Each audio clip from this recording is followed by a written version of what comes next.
Today we're not at Reach Out Reptiles, we're at Workshop Reptilium, basically the evil James Bond villain lair of the reptile keeping world. I'm gonna introduce you to my friend Josh Hanson from Workshop Reptilium and his incredible, in the process, reptile like dream room build. So we gotta get down here, we're underground several thousand feet. No, I'm just kidding.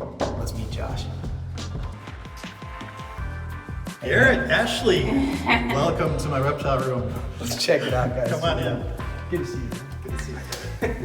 Yes. Holy smokes, this place is incredible. This is it. It's still a little bit of a work in progress, but with you guys being in town, I thought it was the right time to bring you on over and check it out. Now, if you guys haven't seen Josh online, I don't know what you're doing. His Instagram is amazing, but you're not a pet shop. You're nothing like that. This is your private collection. Josh, I'm gonna turn it over to you. I wanna see, like, this is the dream reptile setup, right? Sure. So you live here, you get to play with all this stuff. Obviously, you're still setting some of this stuff up, and it's looking amazing. Yeah, thank you. Yeah, my wife and 4 kids, we built a new home, and as that process got started about 2 or 3 years ago, I thought, let's do the reptile room right. We can take a look at some of the enclosures. Over this way are ones that are more set up now. And over the years, I've really worked to find plants that are robust physically, robust in terms of they can regrow well if they do get damaged, hardy in terms of light and water requirements, and selected a big variety of those to try and make it happen. Over here on the right-hand side is the 8 foot by 3 foot by 3 foot. All the enclosures in here were custom made by Tamura out of California. Dale Tamura does an amazing job working in detail and doing customization. For these, there are a couple non-Superdwarfs, so there's a really cool F1 Ocelot from Aubrey Pruitt. Her name is Queen. She's very cool, very friendly. Not gonna lie, she's had the run of the space a couple times and catch her cruising the floors in here. The larger enclosures are for big female Superdwarfs if they get big, or for some of these mainland that get larger sizes. In here's a really cool Garrett production. Hey, baby. We've got Natalia, who's a proven pure Karampa. And interesting seeing, she always is in the branches. She's never been on the ground resting, so she's always arboreal, which is pretty fun. In every enclosure, there's also a hidden hide under the ground, so they can go in the hide if they want to. There's rocks in every enclosure from Universal Rocks, which has been nice to work with. It keeps the weight down, so there's not a whole lot of bowing in the cages. I get all my plants from Mother Plants in Minneapolis. They have an awesome selection of tropical type plants, so you can get the really hardy stuff or more exotic stuff that's just less common, and it's tend to work pretty well for these.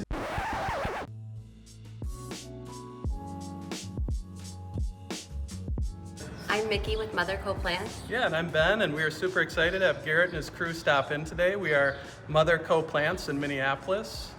We specialize in tropicals. We bring in a ton of different varieties every Monday, and then we get large specimen cactus about quarterly.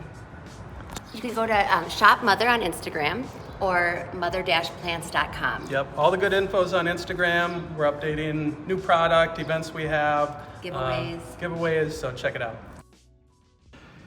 One of my favorite little things, just for a hack for somebody that wants to try doing this at home, is this creeping fig, which is this little one on the bottom in the center. It's super hardy. It does really well with reticulated pythons. It grows anywhere, and it kind of forms a carpet. So you can plant a couple pots in your enclosure, and it coats the bottom, coats the wood, and kind of creates its own substrate. Learned a long time ago with bolins and mites that I really like to see what's in water bowls. So every water bowl I have is a pure white water bowl, so I can see what's in it when it gets dirty, what might be left over in it. I use the same water dish in all enclosures. In terms of other details too, I think Tamura Designs came up with this interesting piece where it's these white panels that go on top of the LED lights. These are snake blockers that go above the Arcadia lights. and do a good job keeping the snakes out of it. We also used all the Luminize Arcadia lights so we can go dusk to dawn and set light levels based on the snakes and based on the enclosure, and so far I've been really happy with those. They're all named and set individually, enclosure to enclosure, so we can kind of customize it. The panels are all the Pro Products heat panels from Bob, and he will make you whatever size you need for your different enclosures. He also does really cool misting nozzles, which we have in all the enclosures. As you can see, every enclosure is a little bit different, from big rocky outcroppings for, this is our high percentage Superdwarf Phantom, produced by Reach Out Reptiles. And she's got a little stuck shut on her from the move, but otherwise she's enjoying the new enclosures. There's not a whole lot of additional flexibility in this reptile room, so I tried to pair the snake's adult size with the enclosure that we built now. So there'll be a lot of enclosures that have very small snakes and we won't see them as often. I'm still trying to get them out and make sure they're handled as often as we can, but that's kind of the trade-off that I had to do, is not changing out a whole bunch of small enclosures for bigger enclosures later. Just kind of had to go with what the best size hopefully is for the snake long term. And this is Daisy, our pure Madu from Reach Out Reptiles, and she is so pretty, and she's always right there in her favorite spot. And then down here, in kind of one of the last finished enclosures, is Pam. She's our platinum marble Superdwarf. Incredibly pretty. She's got kind of like neon glowing yellow-green scales, and I think she's on deck to hopefully be paired with something amazing this next season as well. I'm just moving down through the reptile room, kind of doing one at a time. This side of the room is a lot of females, and then as we work farther down the room, we'll move on to more of the male retics.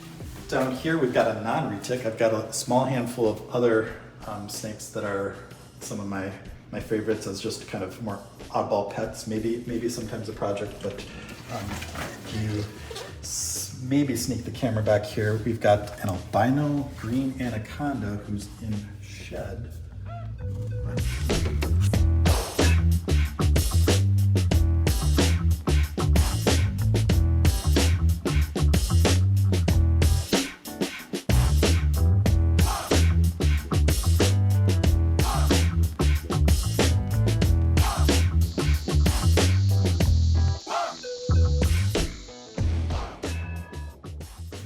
And then one of my favorite feature enclosures, which I set right across from my desk, is kind of what's a just favorite ideal setup that's vertical, and I can put the cave rocks of Karampa and the woods and jungle of the Karampa forest, if there's any left, if it's not all palm trees by now. So we've got the female is down here.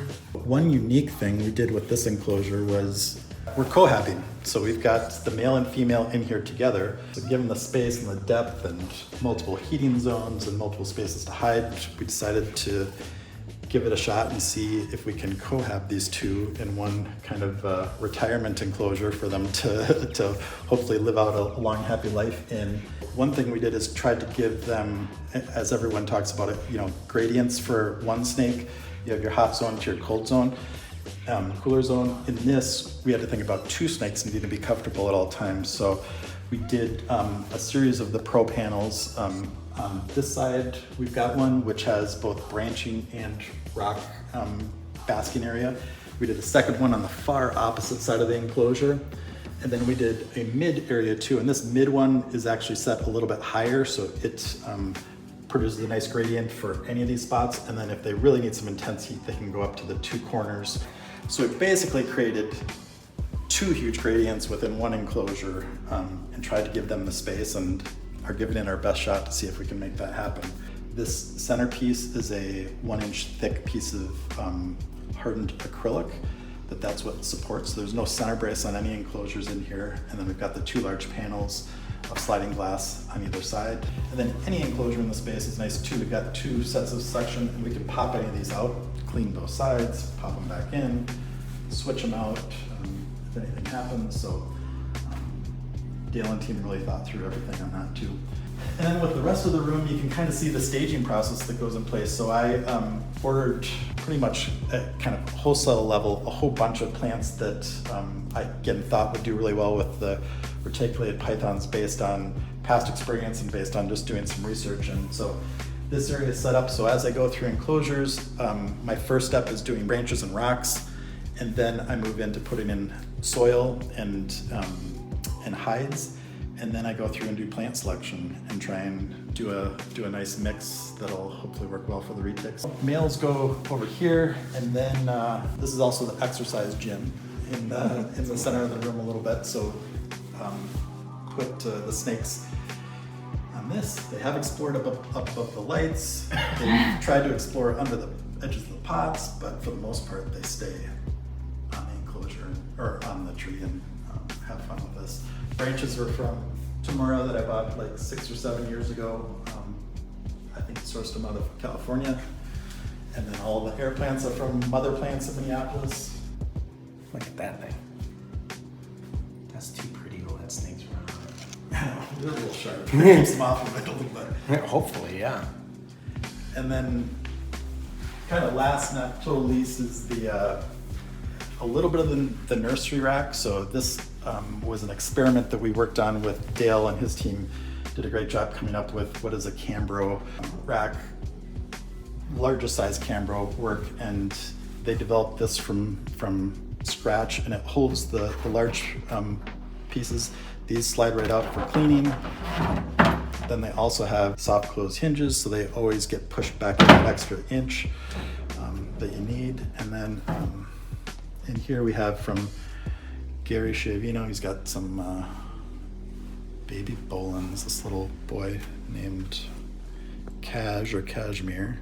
Babies might go in here, other small retics, and maybe we'll have to do more of these eventually someday, but neat system. Everything has its own lighting. Dale and team put it all together, and then they've got under tub heating in the back. I took the Garrett special. Oh, did you? And I had to buy the retic. Yeah. Look at that. Yes, it's perfect. Brand Enclosure. You're gonna have better luck for that alone. And then I got a couple of the unpacked ones, but we tried to follow all the rules. And They fit in there perfectly. Wow. What kind of tubs are these? Like shoebox? These are from Container Store, and then they fit perfectly inside of this incubator. That's awesome. These are the coolers baskets that come with it, and they happen to fit just fine. You do the 3D printing. You have to put like a little E right here. Yeah, exactly. Yeah. I bet you that thing's gonna work nice. So we'll see. And then another special that Garrett helped me acquire. This is my desk mate. There. Oh, wow. You really... Oh, crazy. It's two-headed. I know it. Ashley's into all the surprises. It's hard. You're filming, but you're not really looking. Oops. What? Yeah, that's Maverick and Goose. How do you... And they were born July of 2023. So they're coming up on a year old. And Wow. they eat great. Shout out the Summer Snakes and TSK. Yep. I'm not sure how you guys divide the credit there, but maybe one for each head. I don't know. Yeah. Wow. There's a little kind of crazy. kink area back there, but that seems to be the only uniqueness to the rest of the structure besides the two heads. And mainly Maverick, who's on the right, does the eating, but they've both eaten before, and they do really well. Do you have to keep an eye on it when you feed them? I Just do, make sure and they they have fought, get past to the, and they have bit each other's heads and held on to them Oh, geez. before, but they figure that out pretty quick.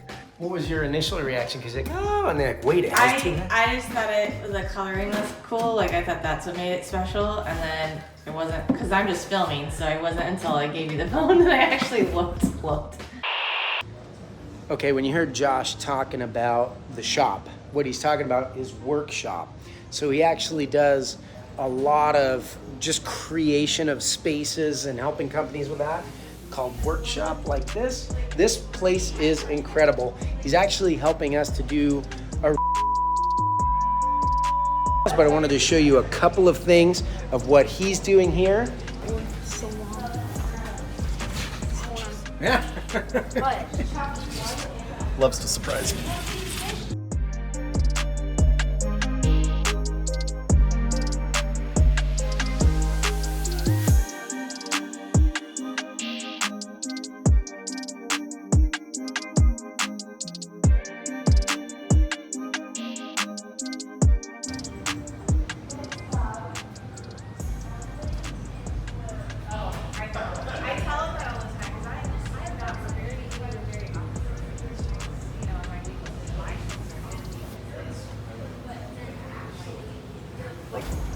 Here's a little fun one for you guys. Snap a picture, scan that, enjoy. Get to see a little bit of what they create.